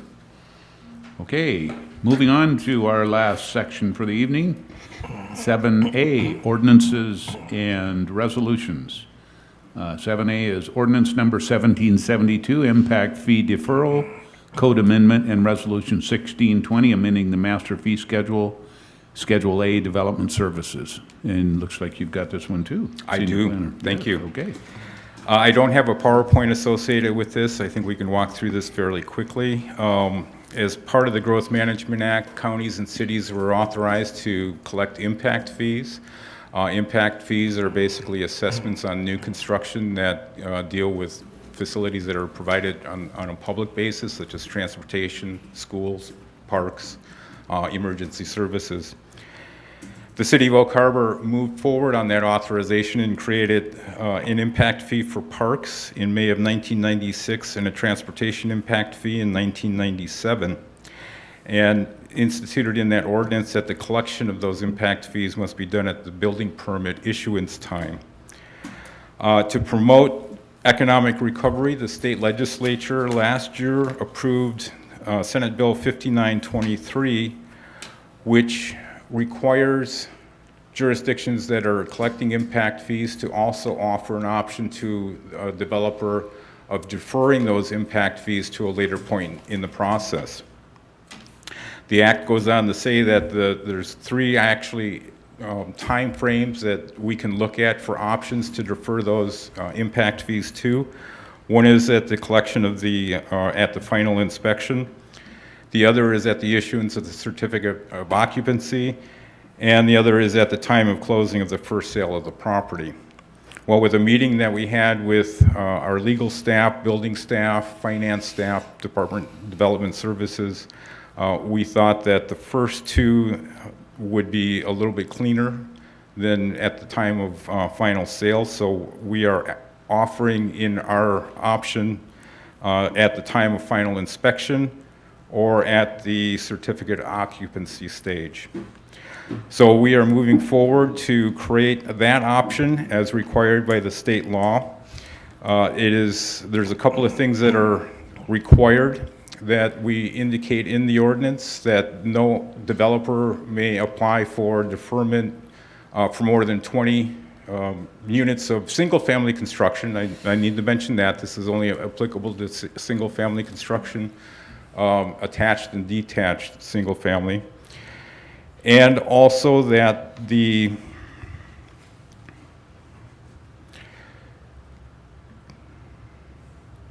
we have the opportunity to also administer an administrative fee for the processing of this application, so we are moving that forward as well tonight. So we actually have two actions. One is the resolution to amend the master fee schedule to include a $50 administrative fee for this application, and then also to adopt the change in our code to sections 3.63 to amend that and add this deferment process.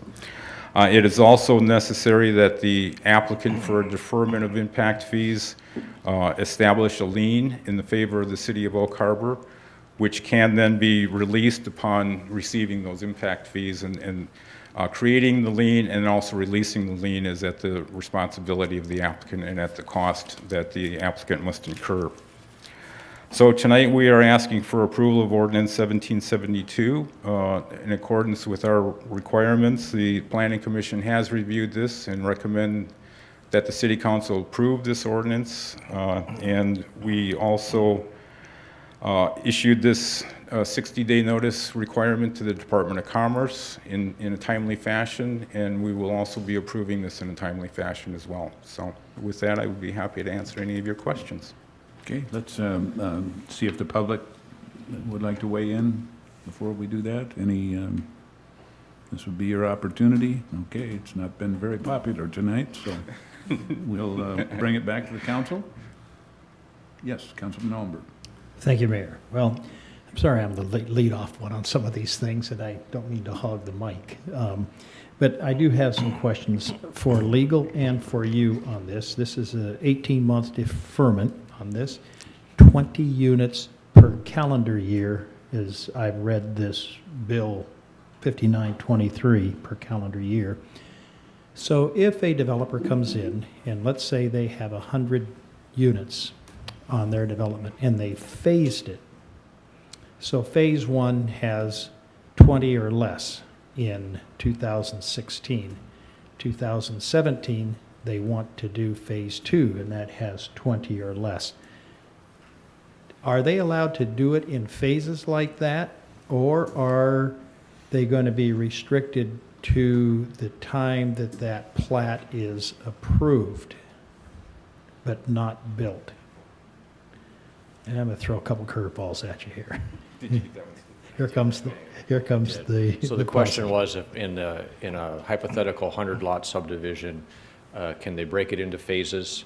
And then if so, can they seek the deferment for 20 units in each phase? Did I get the question right? Yes, each phase would be in a different calendar year, because the bill is written specific to the calendar year. That's the Right. language that's in there. Right. I think absent any other extenuating circumstance, the answer is yes, they could do that. Assuming, of course, that the infrastructure phasing is keeping up with the phasing in order to support those units. And so there are a number of things at play here. One, of course, as you know, is the lifespan of a preliminary plat and the amount of time that you have in order to go from preliminary to final. Once you get to final, you could be doing final plat in phases, so you could coincide the final plats with your 20-lot phasing schedule that you're talking about, and then each of those could seek that deferment. And then so long as it's not longer than that 18-month period of time, or they don't try to exceed 20 units in that calendar year, that would be perfectly acceptable. Okay. And the language that we use in this amendment, or this ordinance rather, excuse me, we have to abide by the language of that bill, which is restrictive to 20 units in a calendar year. We can't waive that. Is that correct? That would be correct. Okay, thank you. That's all I have. Thank you, Mayor. Any other questions, input? How would the council like to proceed? Councilor Servadius. I move to approve resolution number 16-20, amendment of master fee schedule. Got a motion by Councilor Servadius, a second by Councilor Heisen, to approve resolution 16-20, amendment of master fee schedule. All in favor, say aye. Aye. Any opposed? Okay, got a second. Yes, Councilor Servadius. Thank you, Mayor. I move to adopt ordinance number 1772, deferral of impact fees. Second. Okay, we've got the same parties. Councilor Servadius made the motion. Councilor Heisen seconded to adopt ordinance 1772, deferral of impact fees. All in favor, say aye. Aye. Any opposed? Okay, Thank you, Council. done. So we're on to item number 7B, and I think we've got our city, one of our engineers here, Arnie Peterschmidt, coming to the podium. So take it away, Arnie. Good evening. My name's Arnie Peterschmidt. I'm a project engineer in the Public Works Department. And I've got a little presentation here on the Transportation Improvement Program for the years 2017 through 2022.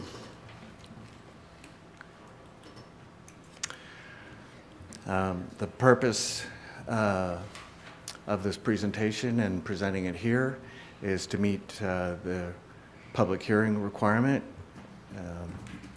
for this document and to seek adoption of the 2017 to 2022 TIP by the City Council.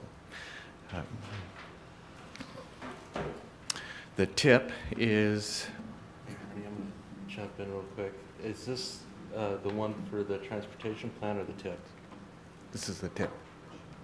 I think it's for the, we should have the transportation plan up though, Jim. Yeah, 7B is resolution 1623, adoption of transportation plan, at least on our agenda. This is the presentation I was given. It's only one? There should be a second one. Sorry about that, Arnie. I just No, wanted to jump in I before we was- got too far along, because we need the plan adopted before the TIP, because it sets the stage from one to the other. Mayor, Yeah. could I request a brief recess while we sort this out? Yeah, why don't we take a 5-minute? Thanks. 5 minutes enough? Let's take a 5-minute recess. I got my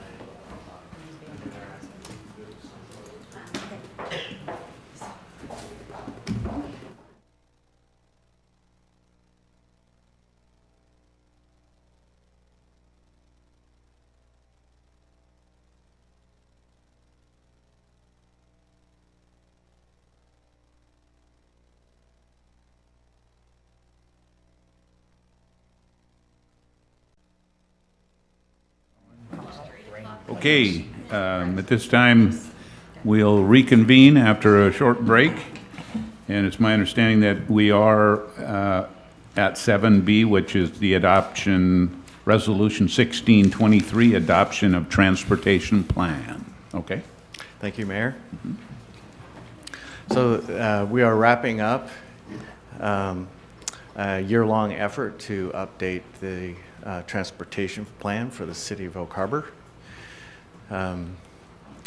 I'd like to point out before I get going here that we have a lot of terminology floating around, and the transportation plan and the transportation element are oftentimes kind of interchangeable terms, but the transportation element is a derivative of the transportation plan. Transportation plan is a little bit larger document, has a little more information and a broader range of information in it. So transportation, the plan and the element are required under the Growth Management Act as part of our comprehensive planning processes. And this year we were particularly tasked with considering the various modes of transportation that is also pedestrian and cycling and transit, as well as just motor vehicle throughput. One of the big differences between this version and the previous one is that we now have a level of service analysis for all modes rather than only vehicles. That's a big change from previous practice. The plan looked at our facilities and what's needed going forward over a 20-year period to keep our system up and functioning and in good shape for all modes. And then brings in the funding part of it because transportation projects tend to be expensive. And when we got through that part, we extracted the transportation element, which was adopted in June with our comprehensive plan update. This is the plan outline, where we've got an introduction, then analysis of our existing system, community and stakeholder outreach. We made a substantial effort to reach out to our community and to other agencies and groups that have an interest in how our transportation system works. We were pretty successful at that. We got a tremendous amount of input from the community, and that got rolled into our plan. We developed a new set of goals and policies, a vision for the future going forward, capital plan, and then some more information on how we can implement the transportation element going forward over the next 6 and 20-year periods. We took a hard look at our goals and policies from the previous plan, and I think all 6 goals and policies that we have here contain half the words of our first goal in our previous version of the plan. This is much more clear and user-friendly, with our number 1 priority being safe for all users. We need to be efficient and well-connected, multimodal, sustainable and financially and environmentally, and then complementary of our land use, and also integrated with the regional transportation system, which is primarily the state and the county. This slide shows some of our basic processes through the plan. Introduces a concept of layered network, which goes back to the various modes. Oftentimes, the modes don't blend very well because, pedestrians and cyclists and motor vehicles oftentimes struggle to get along. And so we've prioritized street networks for each, so they're not necessarily in the same place at the same time. There's table 4 there is an example of our level of service ratings for alternative modes of transportation. It's based on the physical systems that are available or planned, rather than vehicle throughput like typical intersection analysis.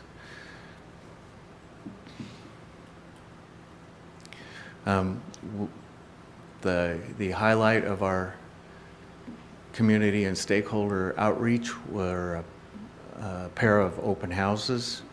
The first one was just a general broadcast for input, and we provided a little bit of background information and asked people to tell us what they thought of our system and what our future needs, what they would like to see going forward in the future.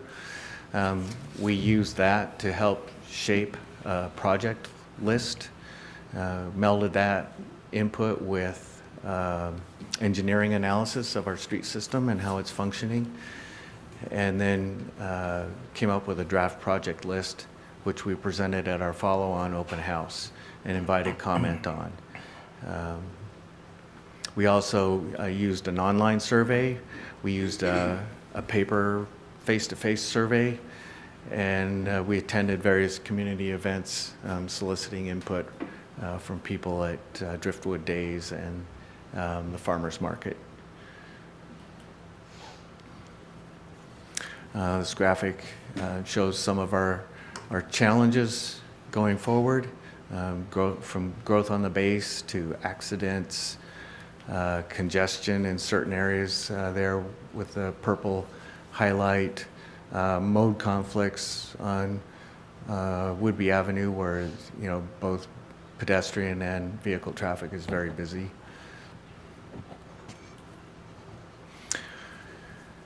And we used our goals and our community input and our analysis, rolled that together with a look at our financial capability and came up with a financially constrained 20-year project list where $2.3 million is devoted to maintenance and overlays of our existing streets and to take good care of what we already have.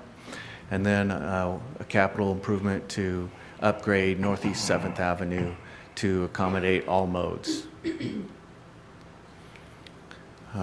These two projects total $7 million. And you'll see those two projects again on the tip. In addition to that, we ranked all of the projects that developed through our planning process and categorized them as either Tier 1 or Tier 2 projects. With Tier 1 projects, those that satisfied multiple goals for our transportation system, safety and efficiency and so forth. And then the Tier 2 projects, while they're still good projects, it'd be nice to have for our system, they don't satisfy quite as many of the goals as the Tier 1 projects do. And you can see the bottom line there. We have the ability to spend quite a bit of money on transportation if we could develop the resources. This is our 20-year project list, the roadway projects that are on our 20-year project list. You see Regatta Drive, Midway, Whidbey, Northeast 7th, and Heller. These are all key streets in our system. And there's different types of projects shown here. Road diets and reconstruction are the primary types of projects.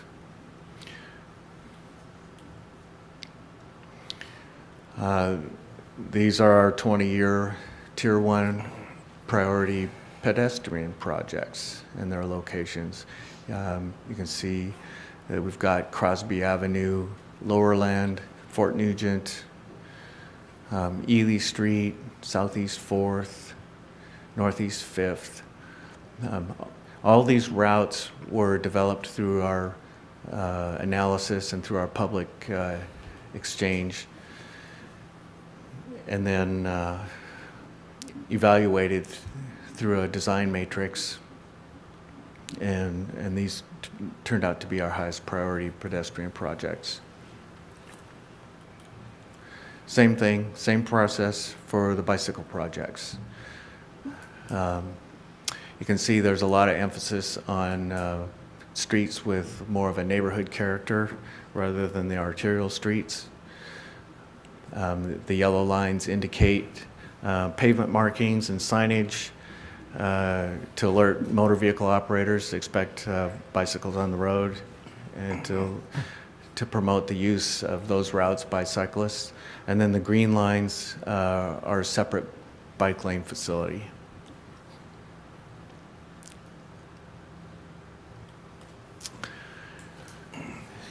And that's a quick overview of the transportation plan.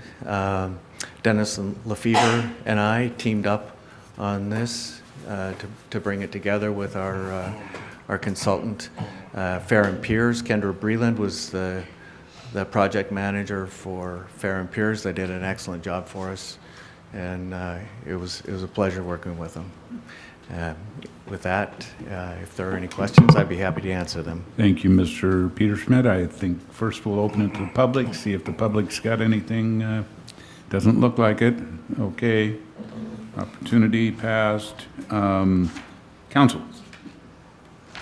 I know you've seen this already, Councilman Servadius. Thank you. Can you back up maybe one slide, and then we'll go back about 4. So if we look at this one, for example, 20-year project list for bicycles, and then back up about 3 more to the funding slide, somewhere in there.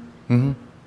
So right now, help me understand the money part of this better. Those columns, the 20-year program, we have no money allocated currently? The 20-year program, it'll be a year by year, and these are the totals for 20 years. This is like the bird in the hand. This is what we know we can do. We're reasonably certain we can do in the next 20 years. And so that means we can do nothing, or we have no money? So, all right. What did I do there? Thank you.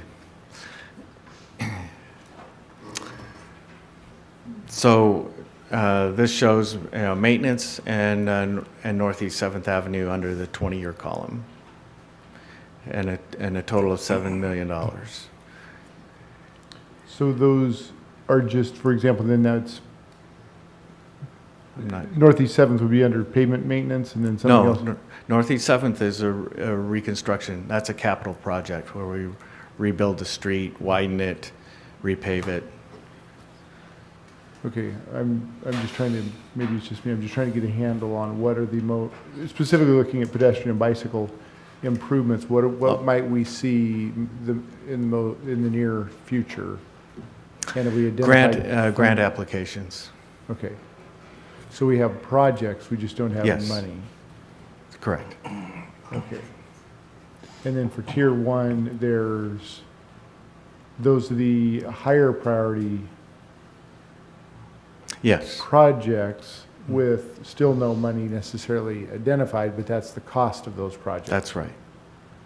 Okay. So then in the last 2 slides you had where we have items on the 20-year, I'm trying to get a better handle, I guess, maybe on the 20-year, you're showing a 20-year project list, but there's no money in the 20-year project funding. It's in tier 1 funding, so wish list. Okay. Yes. All right, thank you. Yes. Councilman Campbell. What's a Sharrow or share? I don't know how to pronounce it. What is it? Sharrow, it's a symbolic marker on the pavement, usually in the right half of a travel lane that it's got 2 chevrons and then a cyclist symbol. Okay. We have them on Fairhaven. Okay. And also on Regatta Drive. Thank you. Mm-hmm. Councilman Olmberg. Thank you, Mayor. Mr. Peterschmidt, it's my understanding that you have to show these projects in here on this transportation plan in order to even apply for a grant and be considered for a grant. Is that correct? Yes. Thank you. Yeah, and I think that explains why we have these items up here without funding being shown on them. Thank you. And if our funding, if we're successful, I mean, this plan looks much further ahead than just the next couple of years. And it's likely there'll be changes in the way the federal government issues or provides transportation grants and so forth. And our funding picture could improve. Hopefully it will improve in the future. And if we're successful with our two projects here, the Northeast 7th and then pavement maintenance, and we find more funds, we've got a list of projects that we can bring forward and keep right on going with. Okay. Thank you. Other input, questions? And they're looking for recommended action to approve resolution number 1623. Councillor Heisen. I move to approve resolution number 1623. Second.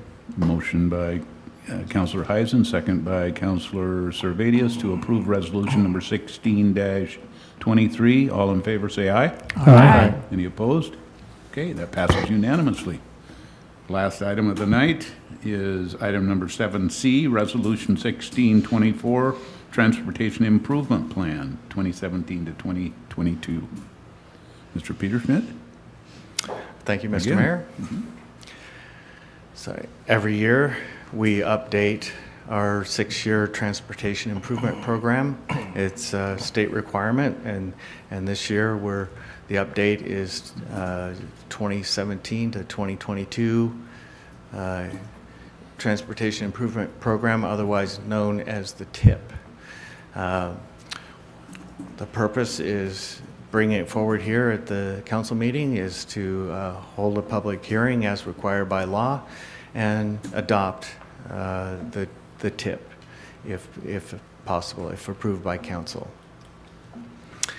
As I mentioned, this is a state requirement, and we do it every year. It looks forward for the next 6-year period, and its primary purpose is as a coordinating document with the state and the federal government, which in turn allows us to use federal transportation funds as awarded to the city.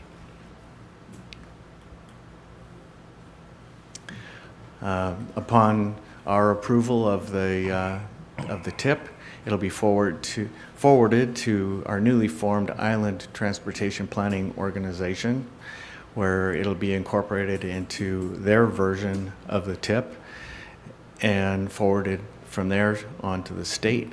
The state takes its turn, rolls our projects into a statewide TIP, which in turn is forwarded onto the federal government.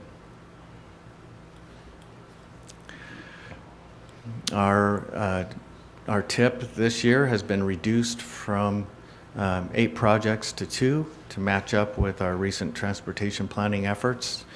Those 2 projects are the reconstruction of Northeast 7th Avenue and the overlay of Northwest Heller Street. We have secured grant funding for the overlay of Heller Street, but we've not yet obligated the funds, so that project stays on the TIP. Next year, the Heller Street project will fall off because the funding will be obligated. It'll be done about a year from now, the actual paving work.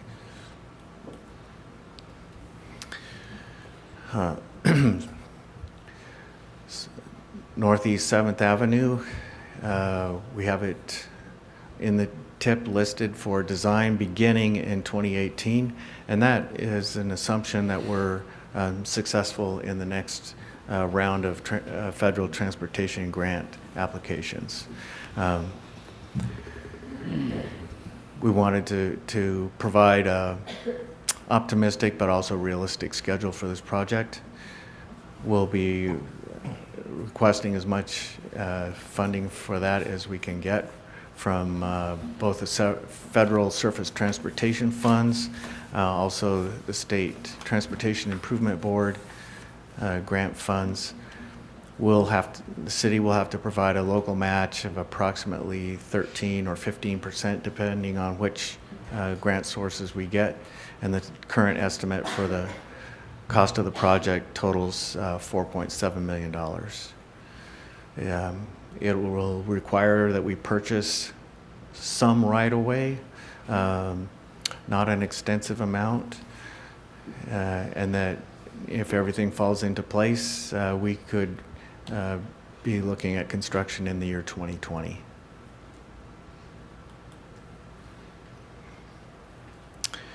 As I mentioned, we have secured funding, federal surface transportation funds for Northwest Heller Street. We'll be moving forward with the obligation process later this year and expect to be designing that project early in 2017 and then going to construction in the summer of 2017. Total estimated cost for this project is $361,000.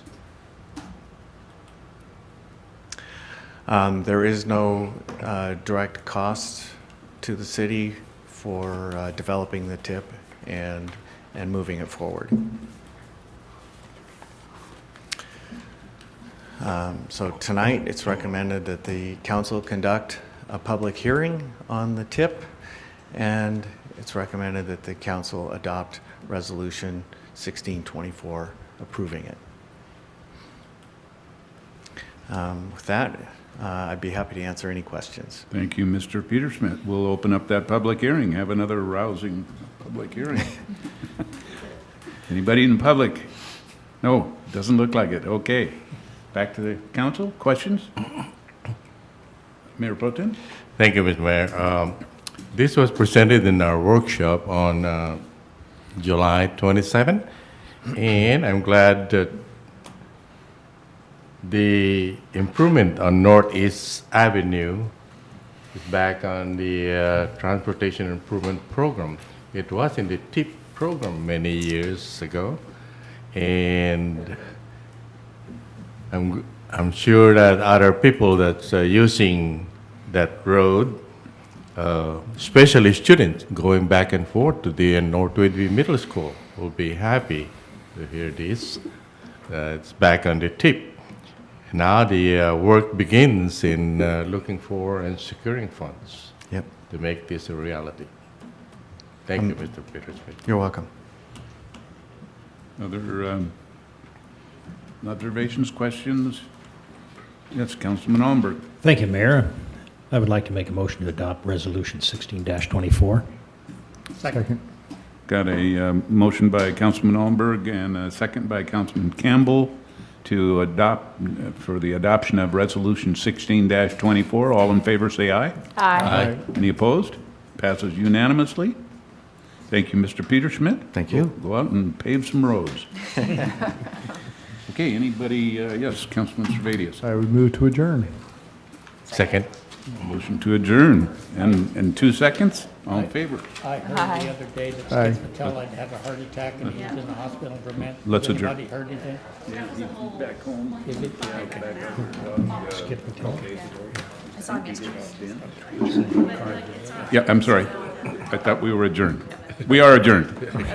Motion passed, we're adjourned.